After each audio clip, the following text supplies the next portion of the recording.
What's up, reefers? I got more reefing. Alright, so here it is. Check it out. More reefing right here. Alex Pore corals. And so, yeah, on these guys, recently the alkalinity has been at around 9. This one right here, the 100 gallons, still a little bit higher. It's probably about 9.6 or 7 or so, but it's coming down. And so on the nitrates, I bumped them up, dosed them up with the liquid nitrate up to about 5 parts per million. And everything's trending down on these, on the phosphates too as well. It's pulling it down. So yeah, a while ago, I dosed it with nail phosphide Brightwell to bump it up to about 0.1 parts per million phosphate. So that's what I'm doing on these guys so far. So good. And one thing I wanted to mention was that I had originally started, I would normally just test weekly. That's still like my testing. How often do you test? I would normally traditionally just test once a week. However, the problem was when I started using the Notebox by Red Sea.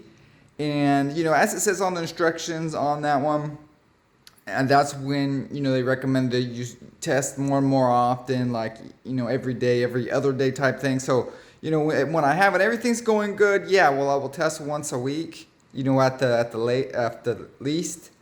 But when I'm having problems with things, when I'm concerned about things going either too high or too low, yeah, then I'll test more often. And when I want to know exactly what's going on with my systems, I will test them. Certainly every other day. It works pretty good for me. And normally when I'm adding the alkalinity with the 1 part, then I will test every other day when I'm worried about the alkalinity. So yep, that's my testing routine right there. And that's how I got into testing more and more often when I was using the Notebox. However, I stopped using it quite a while ago. So, I brought it, actually had nutrients went up for a while. Then this aquarium, I don't know if it was just the fish or what. And then there was on the 20-gallon quarantine. I believe it was because, I had one of that coral that died off, the wild caught acropora that I had right there that died off in there. So I think that is probably it. Right, yellow tank, so acropora was dead in there. Oh my god, what are we gonna do? So what's going on over here? Well, more reefing. That's what's going on. And what do I have over here? Well, I moved most of my stuff over here from the 20-gallon quarantine into my main display. So I'm excited about that right here. Come check it out. Right here this is my Euphilia garden right here. So I moved over the green frog spawn right there along with the other splatter hammer as well as the golden hammer right there. So Euphilia garden right there, looking pretty good so far. And one interesting thing of note as well is that on this aquarium certainly have, well, it's kind of going through a little bit more of a cycle, I believe, down with my coral scrubber. That's the refugium underneath right here. Is because I added fresh crushed coral down there, if you remember. Thus, that means that, it's going through a whole ugly stages down there. It definitely seems to be lasting, a good 6 months, maybe longer. So in that time, it has lots and lots of the, orange, I guess, the Stylo flagellates, and then the red slime. So this aquarium right here certainly is getting, I would say, probably like a normal amount of red slime. I mean, there's a little bit here and there. I have to keep up on top of it, and brush it, dust it up where it kind of starts to grow.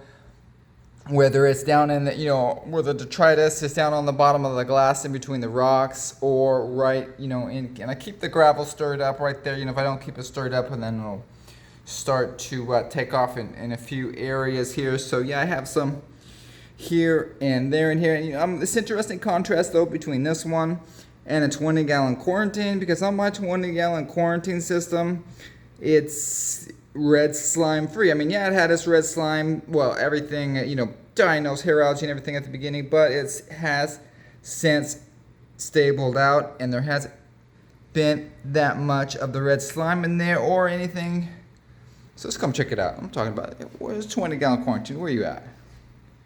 Here it is, right over 20-gallon quarantine. And so yeah, this is what I was talking about. That's interesting that it doesn't have, at least not recently, the red slimes, or any of the dinos later, or even the diatoms on the glass, or even, really, and, so the most obvious thing is that it's fishless. And so, I have been adding historically the reefroids on this one, and then most recently I did do the reefroids for a full month to see how that's doing with the eighth of a dose. And so now I've switched over to the reefroids, to the Benepets.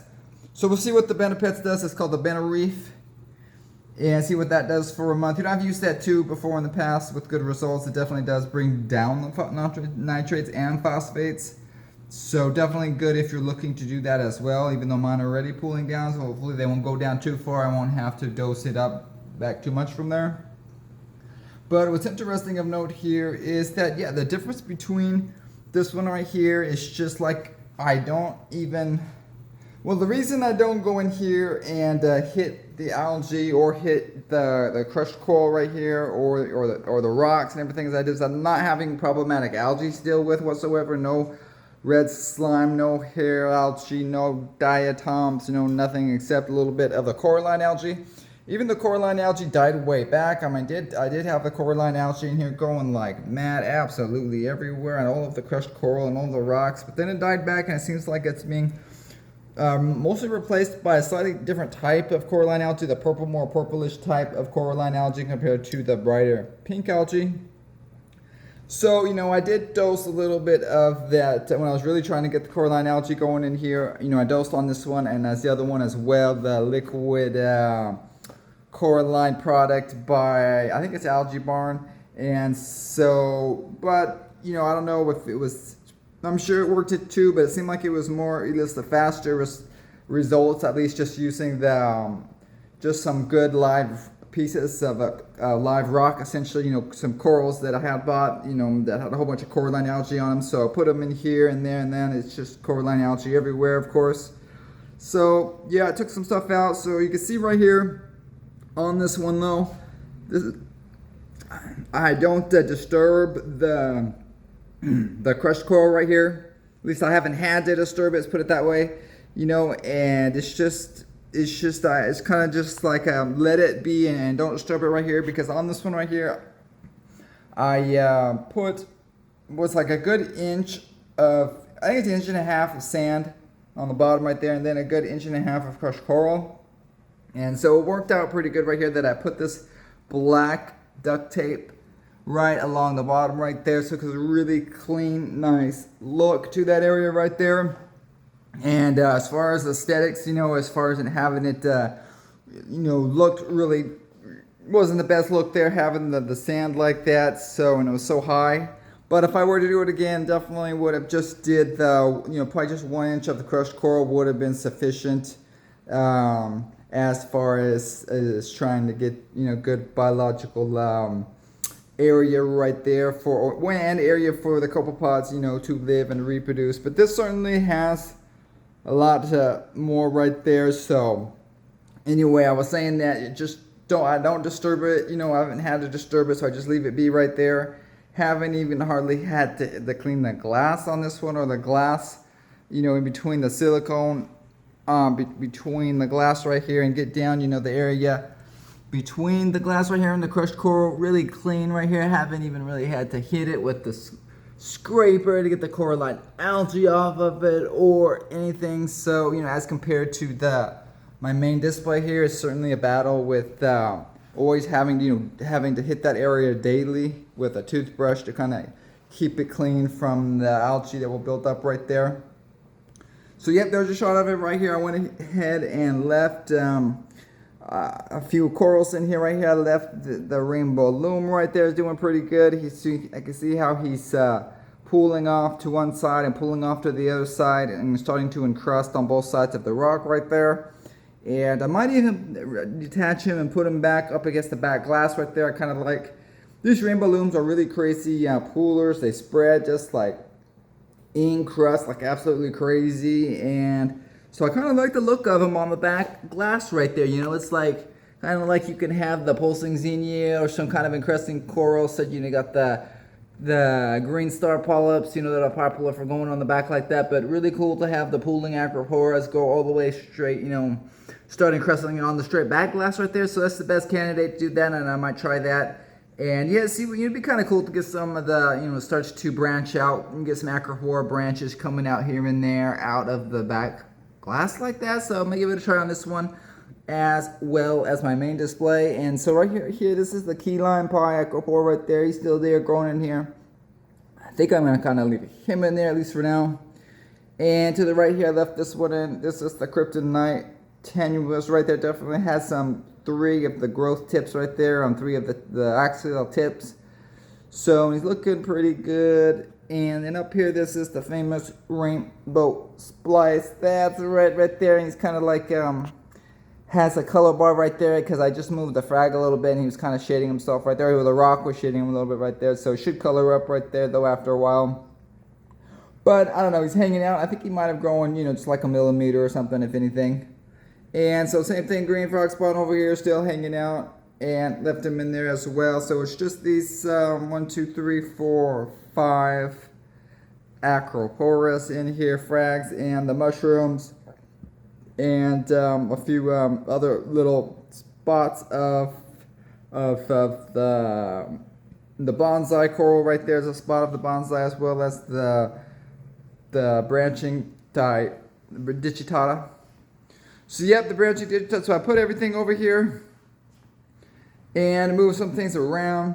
So let's check them out right here. This is my Stylo garden right here. That's right there. They are. I put them in there right here. I got my rainbow Stylo right there. I got the Jason Fox Project X green Stylo as well as this is the blue. It's basically a blue Stylo. Let's check them out over here. See, I moved them over here. Really cool spot for them. It's the blue Stylo right here, or purple Stylo.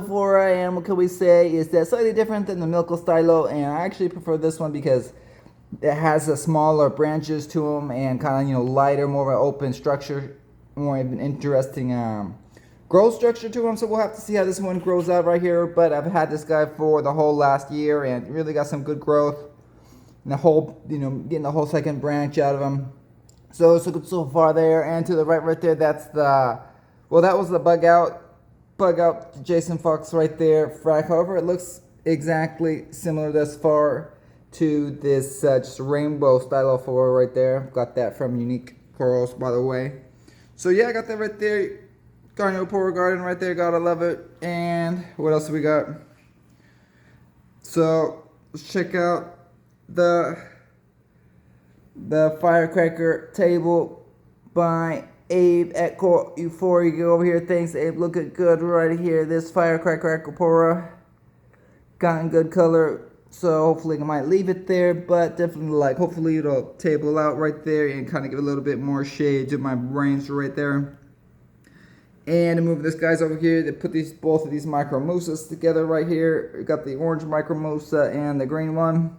Certainly, it seems to have much better a color. Just something about the orange one right here. He's just, I don't know what, he's extra fuzzy, extra orange. Certainly has much more character than the green one right here. The green one is the greenest.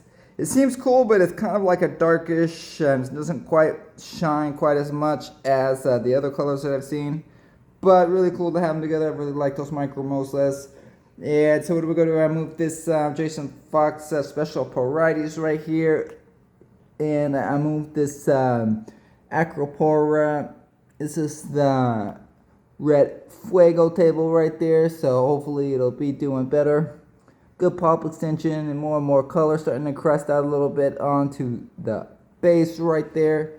What's up, Mandarin? There's a Mandarin over here checking out. And yes, that is the other rainbow splice frog that I had right there. Not really doing anything, but still alive. Fingers crossed. And Parati's garden right here.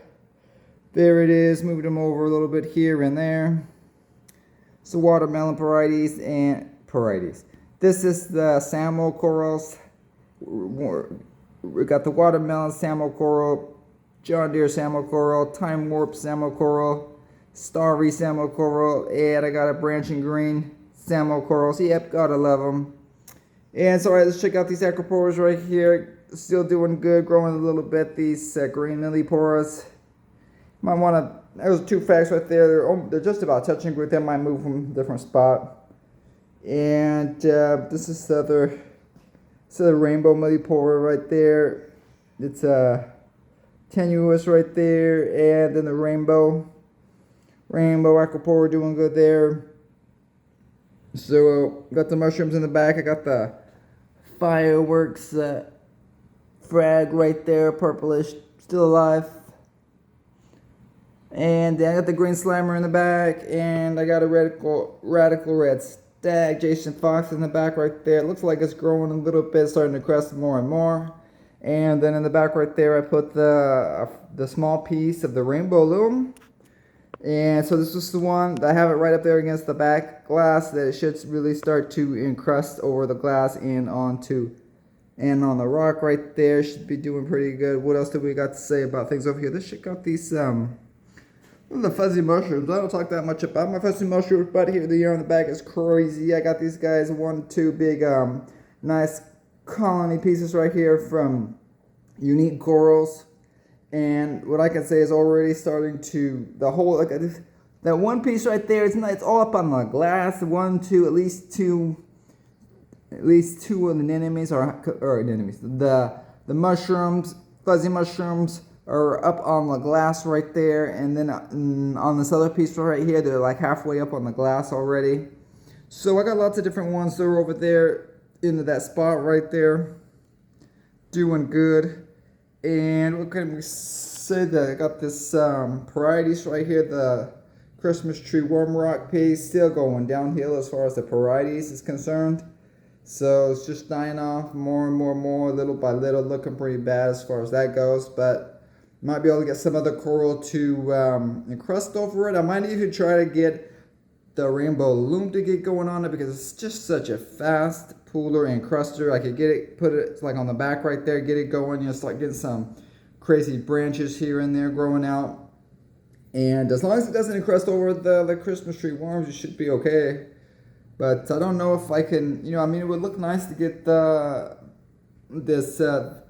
special parietes on it right there, but it's just so much slow of a grower to do that. It's like, I would imagine, it's like, how many years is it going to take for it to do that? Years, and 5 years, 10 years, I'm not sure. So yep, that's that. And the blue lights turned on right there. I got this, but you get a shot of what it looks like this. And I got this piece right here. This is my Miyagi Tort Acropora stag right there. So I put them on to my clam that had died. It was the mushrooms that I got, the famous clam that was just, it was just some orange mushrooms, and of course they died. Yeah, but it makes a really cool piece of live rock, as well as, as a frag rack to put some really cool Acropora stags on top of it. So I got this guy right here. My idea is that it will grow kind of in the front right here. Huge stag up to the top, and give me a little bit of shade to these my euphyllias and a lot of these elegants and the other large polyp corals over here onto this side over here. Yeah, pretty crazy. So I got everything stacked up over here pretty tight now, and I got these guys. Okay, so this is my digitata garden right here. So I put the orange, green, and the purple digitatas right there. So I'm just gonna get them all growing together in one spot right there, kind of growing straight up. And we're gonna have to be trimming those guys once they start growing pretty good. And then in the back right there, that's the toadstool sarcophyte net I moved over, and he's doing pretty good right there. And the same thing, I expect him to get some good shade to my mushrooms and everything else underneath him right there. And I almost put him kind of a little bit more towards the left, but it was just going to be, I was thinking he just needs so much room to grow, because I'm looking forward to getting him to be, into the foot and, at least 12 inches plus range. So yeah, to dominate that whole area right there. And I didn't want him to be, like, I had him a little bit over, and I was thinking, well, it's just going to be up against the side glass, and I want to be able to get to clean, keep him off that side glass, so I can easily maintain that area right there. So that's why I moved him a little bit over into that spot right there. Right, yellow tang. Okay, guys, what else have we got right here really quick? And then we're gone. I moved the brain over here under this side. This is my dragon soul brain. So hopefully it'll be doing good right here. Hasn't been able to feed it in the longest time. Hasn't been opening up. So he's mad. So hopefully maybe a little bit less light over here. I'm thinking it might do a little bit better. So, and being that it's flat, it'll be easier to feed. Except the same thing like with my other Gani Astrias over there. They're night feeders. So I have to come and try to feed these guys in the after hours when the lights are off. And this one is the same thing. So yep, right there. And I got this that piece right here. It's to give it a little bit of shade right there on him, and I use either that or some cardboard to give some more solid shade right there. Alright guys, so that's a quick update on my systems right here, but happy reefing, and I'll check you on the next one. Bye.